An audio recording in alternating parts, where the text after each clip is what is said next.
a história de um jovem, foi logo no princípio da pandemia.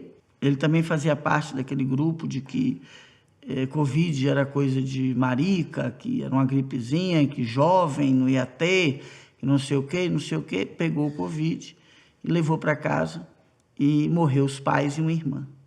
3 dias depois ele se matou. E ele estava nesse relato porque a forma como ele se suicidou tirou dele todas as lembranças.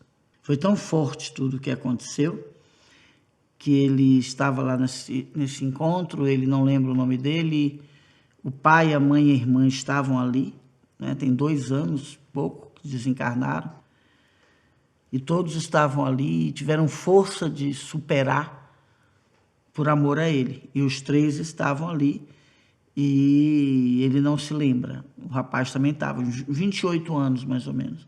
Ele também estava, ele está começando, o mentor dele me disse, ele está começando a fazer parte desses encontros para ver se ele consegue, né, recuperar a memória, porque foi tão forte o que aconteceu com os pais e a irmã e a forma que ele se suicidou, que ele tem que superar. Se ele não superar essa culpa que sente de ter levado a doença para os pais e para a irmã, ele não vai recuperar a memória nunca.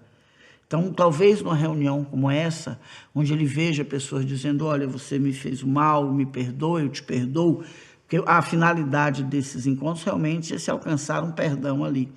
Se essa coisa do campo eletromagnético, eu falo muito aqui de campo eletromagnético nas nossas preces, para a oração, que a gente junto, que isso fortalece, né? Então, a ideia é a mesma, ele fica ali, ele acha que ele não tem nada a ver com aquela história, ele não entende porque ele está participando daquilo, ele não lembra de quem é o pai, de quem é a mãe, quem é a irmã, porque foi tão forte a culpa que ele queimou esse arquivo, mas ele está participando ali para ver se algo vem, porque o que está mantendo ele assim nesse total falta de memória é poder não dar conta da culpa. Então, olha o que aconteceu com esse jovem. Então, para ele, né, olha o peso que teve. Olha o peso que teve essa história. E eu quero acrescentar aqui que na época do Covid, não foi nesse relato de agora, mas ainda falando do Covid, eu fui ver alguns casos, né? E tinham pessoas assim que tinham também transmitido doença para outras pessoas que desencarnaram, e elas acharam que a culpa não era dela, que ela não tinha nenhuma responsabilidade com aquilo, aí ficava responsabilizando outras pessoas. Eu fui acreditar em fulano de tal, que dizia que isso não era sério, então a culpa não foi minha. Então essa coisa também tem muito a ver com a nossa personalidade, né? De encarar a nossa responsabilidade ou de fugir dela. Mas fica aí esse relato também para a gente poder refletir, que às vezes a gente faz coisa que não dá conta, então é melhor não fazer. O aprendizado coletivo faz parte, é aquilo que eu falei, de saber se colocar no lugar do outro.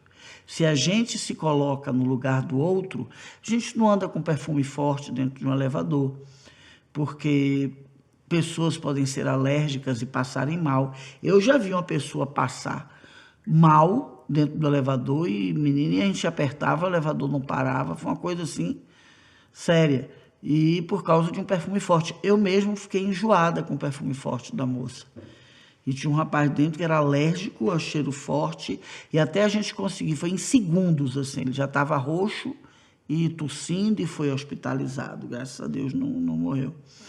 Então, se a gente consegue se colocar no lugar do outro, a gente tem menos chance de errar, né? Se a gente se colocar no lugar do outro, hoje mesmo eu estava com minha filha no carro e um cara cortou ela pela direita. E nós estávamos numa caminhonete, o carro dele era menor, não tinha como ela ver. Porque ela realmente é um bom volante, anda devagar, mas eu disse, olha os relatos que eu vou fazer hoje, olha o que está acontecendo comigo aqui agora. Eu até comentei com ela, com a Gabriela. Disse, olha só, isso aqui. Ela fez, nossa, cara irresponsável, mãe. Ele vem me cortar pelo lado de cá, não tem como, entra no ponto cego do motorista, porque eu não sei dirigir. Ela fez, olha para isso, mãe. Essa coisa de responsabilidade, a gente precisa ver. Ser responsável é o que faz com que, consciente ou inconsciente, a gente não faça mal a ninguém.